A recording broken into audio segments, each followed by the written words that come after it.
O aspas, marqueteiro do Bolsonaro, está dizendo que vai processar o filho 01, o Flávio, por calúnia e difamação.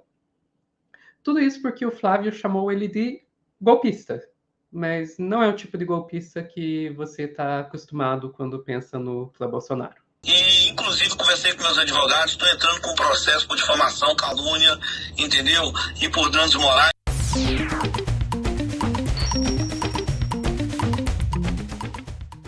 Ok, vamos lá. O tal do marqueteiro é esse cara aqui, o Michel Winter, que tá aí, a gente tá vendo o santinho aí das eleições de 2022, no qual ele concorreu a deputado pelo PRM, né, o Partido da Mulher Brasileira. O Partido da Mulher Brasileira, aquele mesmo dos irmãos Weintraub, né? Mas enfim, ele já se apresentava já naquela época como o marqueteiro do Bolsonaro, e ele inclusive passeava lá pelos acampamentos golpistas se apresentando com essa alcunha, né? Então tem aqui imagem dele tirando foto do pessoal. Ó, pessoal, sou o marqueteiro do Bolsonaro. Ok. Esse cara, ele esteve recentemente no gabinete do Flávio Bolsonaro e gravou um videozinho lá com o Flávio, mas pouco tempo depois, o Flávio lançou um vídeo nas redes sociais dele dizendo que não conhece o cara e que o cara está usando a suposta ligação dele com a família Bolsonaro para aplicar golpes. E eu tomei conhecimento há pouco de um vídeo manipulado que está circulando, produzido por uma pessoa chamada Michel Winter.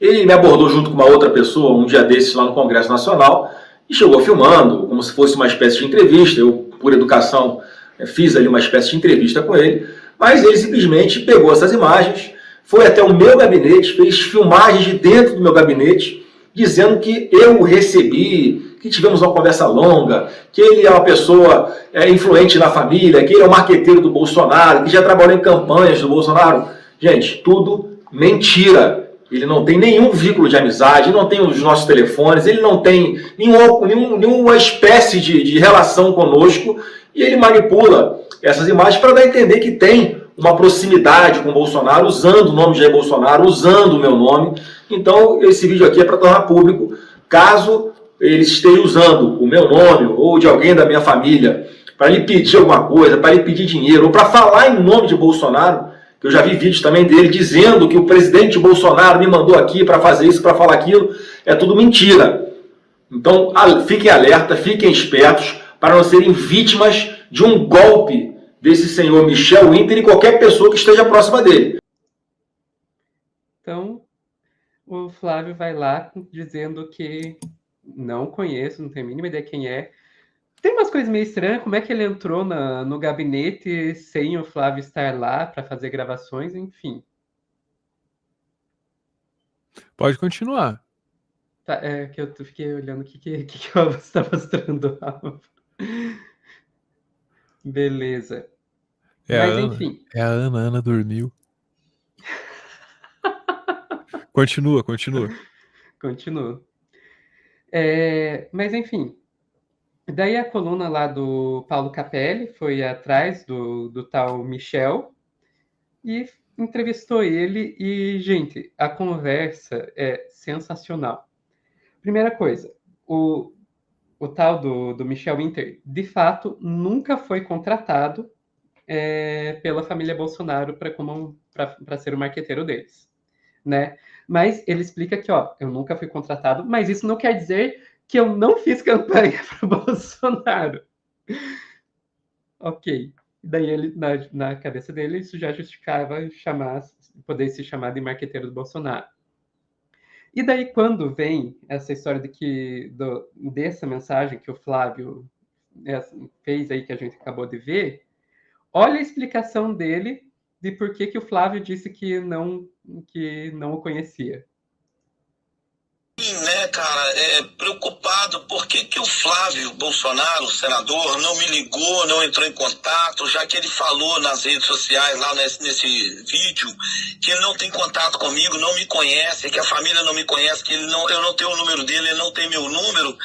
Eu fiquei assim surpreso, porque eu tenho o número do Flávio Bolsonaro, eu já conversei diversas vezes com o Flávio Bolsonaro.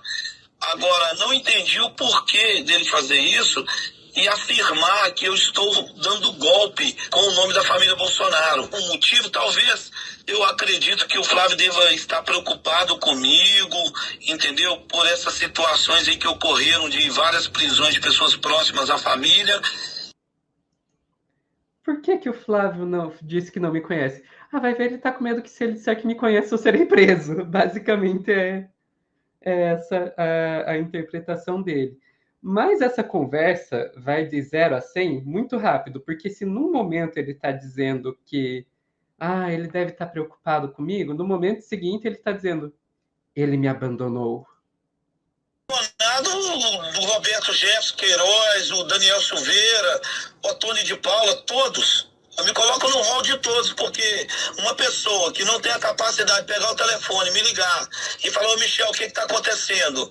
E simplesmente fazer um vídeo me detonando, me chamando de golpista, falando que eu estou usando o nome do Bolsonaro e dele, jamais.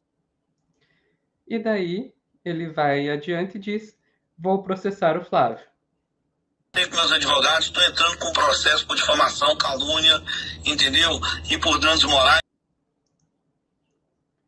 Que vai processar aí o Flávio Bolsonaro por calúnia, difamação e danos morais.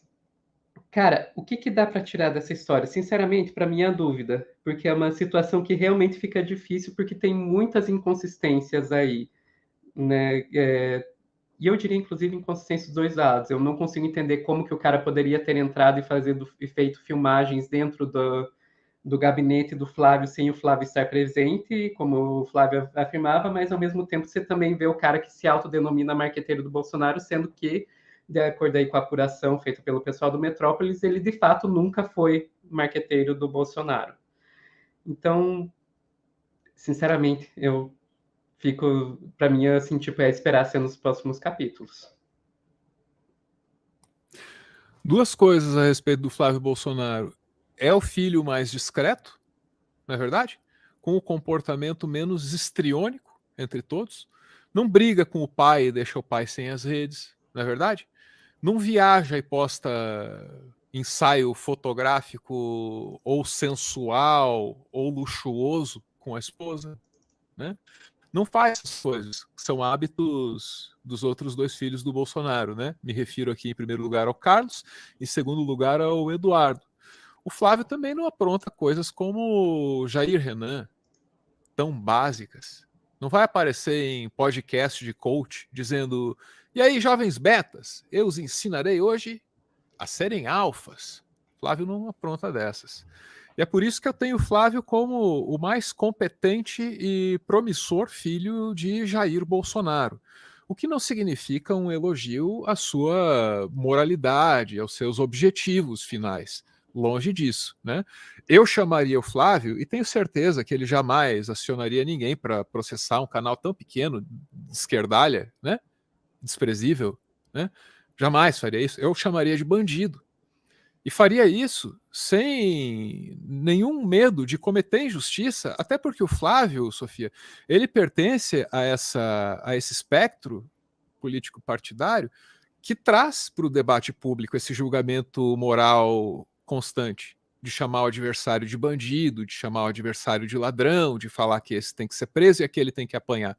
Então tenho certeza que o Flávio é tolerante com quem o chama de bandido, né? E é claro que eu uso essa palavra para fazer um digno elogio, porque é um bandido absolutamente competente, né? Flávio, ele consegue se manter longe dos holofotes, perceba você, Sofia, dos escândalos, mesmo sendo aquele que na família Bolsonaro movimenta as maiores cifras de maneiras mais suspeitas. E a gente está aqui falando dele por causa de uma coisinha menor aí com o golpista fulano Beltrano Winter da Silva, sacou? E o Flávio, com essas características, ele tende a durar muito, muito tempo dentro da política brasileira, Sofia. Essa, se eu for compartilhar, seria a minha expectativa pessoal, assim, de ver Carlos e Eduardo, num momento pós-Jair, com uma sobrevivência muito comprometida, com uma dificuldade de adaptação ao novo cenário político muito comprometida, e Flávio nadando de braçada. Aliás, será que já não é isso que está acontecendo? O Eduardo ele sumiu, né? Eu pelo menos não tenho visto. E o Carlos está triste, muito triste. E o Carlos, ele não está socando sumiu, a parede. Metaforicamente.